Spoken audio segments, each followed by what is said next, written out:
Hi hello friends, welcome back my channel. ఈరోజు మీ అందరి కోసం ఎంతో టేస్టీ రుచిగా ఉండే మినపగారెలు ఎలా చేసుకోవాలో చూద్దాం. నా ప్రాసెస్లో మీరు చేయండి. చాలా మెత్తగా, సాఫ్ట్గా, ఎక్కువ ఆయిల్ పీల్చకుండా చాలా టేస్టీగా వస్తాయి.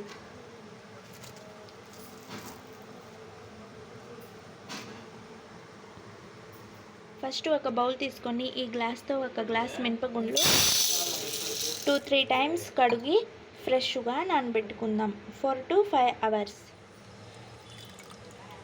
మినపగుండ్లు బాగా నానిపోయాయి. ఒకసారి క్లీన్ చేసి శుభ్రంగా మిక్సీ పట్టుకుందాం. టీ గ్లాస్తో కొంచెం వాటర్ వేసుకొని మెత్తగా కాకుండా కొంచెం స్లోగా ఆపుకుంటూ మిక్సీ పట్టుకోవాలి. గారెల పిండి ఈ విధంగా మిక్సీ పట్టుకుంటే మినపగారెలు చాలా బాగా వస్తాయి.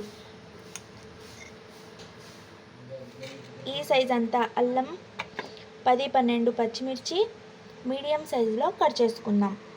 ఈ విధంగా కట్ చేసిన పచ్చిమిర్చి, అల్లం, కల్లుప్పు కచ్చా పక్కా మిక్సీ పట్టుకుందాం.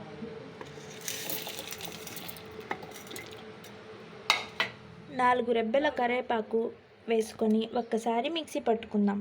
మన మినపగారెల పిండిని కలుపుకుందాం.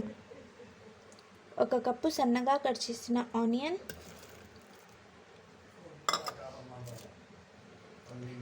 అల్లం, పచ్చిమిర్చి, కరివేపాకు, ఉప్పు, కచ్చాపచ్చా దంచుకున్న పేస్ట్, 1 టీ స్పూన్ జీరా బాగా మిక్స్ చేసుకోవాలి. మన సూపర్ టేస్టీ గారెల పిండి రెడీ అయిపోయింది.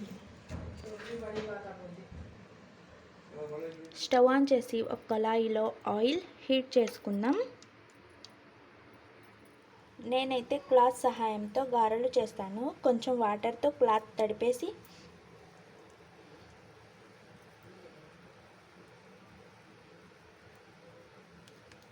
ఈ విధంగా చేస్తాను. గారెలు ఫ్రై అవుతున్నాయి, ఒకసారి తిప్పుకుందాం.